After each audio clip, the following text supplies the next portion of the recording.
Bayangkan, seorang kaisar berdiri di balkon istananya, menatap ibu kota kerajaannya sendiri terbakar.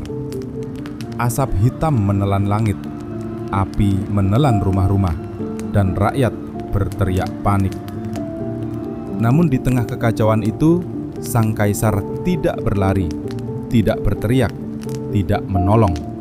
Ia hanya duduk dan memainkan harpa sambil bersenandung lembut. Inilah kisah Nero, sang seniman gila yang katanya membakar Roma hanya demi melihat apinya indah. Tapi benarkah begitu? Nero Claudius Caesar Augustus Germanicus, nama yang hingga kini masih menimbulkan rasa ngeri sekaligus penasaran. Bagi sebagian orang, ia adalah simbol kekejaman, keegoisan, dan kegilaan. Namun bagi sebagian lain, ia adalah seorang visioner, seniman, dan korban politik yang disalahpahami sejarah. Kisah Nero bukan hanya tentang seorang kaisar gila, melainkan tentang bagaimana kekuasaan bisa membentuk dan menghancurkan manusia. Mari kita telusuri kisah sang kaisar yang menganggap dirinya seorang seniman dan menulis sejarah dengan api.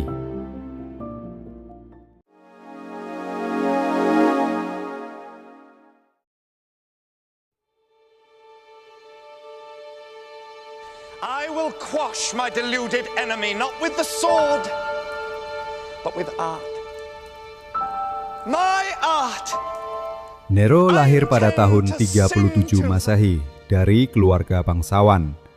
Ibunya, Agrippina the Younger, wanita ambisius yang terkenal kejam, adalah adik dari Kaisar Caligula, penguasa yang terkenal karena kegilaannya.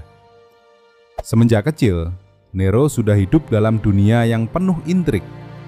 Ketika pamannya Caligula dibunuh, keluarganya dibuang. Tapi Agrippina tidak menyerah. Ia menikahi Kaisar Claudius dan memastikan Nero diangkat menjadi penerus tahta. Namun, kekuasaan selalu punya harga, dan bagi Nero, harga itu dimulai dari darah keluarga sendiri. Tak lama setelah Nero menjadi kaisar di usia 16 tahun, Claudius mati diracun. Dan banyak yang percaya ibunya sendirilah pelakunya. Pada awalnya, rakyat Romawi mencintai Nero. Ia tampan, pandai bicara, dan tampak peduli pada rakyat kecil. Namun, kekuasaannya bukan miliknya sepenuhnya. Ia hanyalah boneka dari ibunya, Agrippina. Wanita yang haus kekuasaan, mengatur segala keputusan negara, bahkan ikut menentukan siapa yang boleh bertemu putranya. Dan seperti banyak anak yang dikontrol terlalu jauh, Nero mulai membenci ibunya. Suatu malam, ia mencoba membunuh Agrippina dengan cara yang paling halus. Kapal yang dirancang tenggelam, namun ibunya selamat. Lalu, Nero mengirim prajurit untuk menyelesaikan masalahnya. Ibunya mati dan Nero bebas.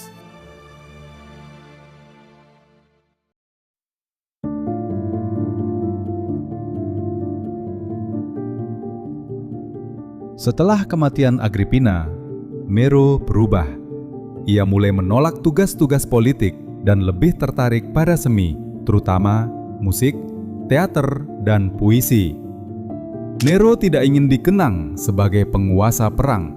Ia ingin dikenang sebagai seniman terbesar di dunia.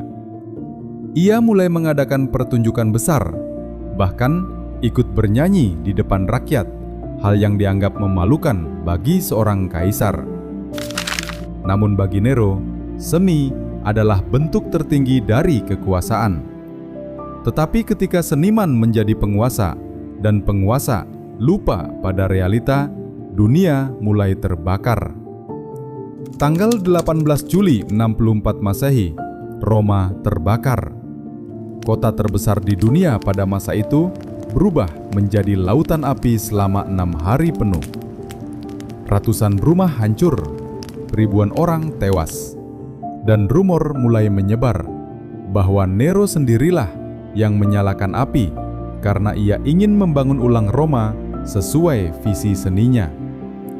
Bahkan ada cerita yang menyebutkan bahwa ia menonton kebakaran itu sambil bermain harpa dan bernyanyi tentang kehancuran Troya. Namun, sejarawan modern meragukan cerita ini. Banyak catatan menunjukkan Nero justru membantu korban, membuka taman-tamannya untuk tempat pengungsian, bahkan memimpin upaya penyelamatan. Jadi, apakah Nero benar-benar gila atau hanya dijadikan kambing hitam oleh sejarah?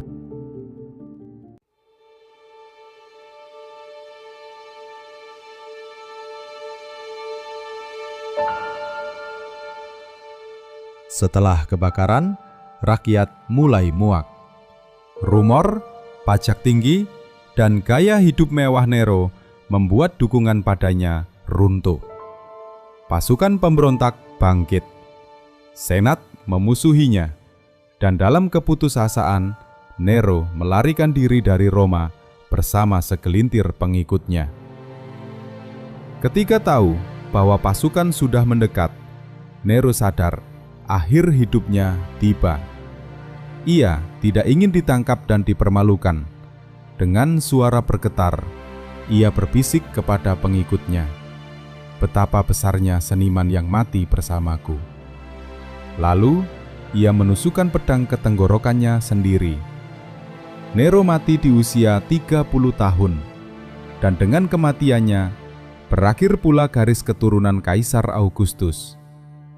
Selama berabad-abad, namanya dikenang sebagai simbol kegilaan. Namun, mungkin Nero hanyalah manusia yang lahir di dunia yang tidak siap menerima seniman sebagai pemimpin. Apakah Nero benar-benar monster atau hanya potret dari sisi paling gelap manusia?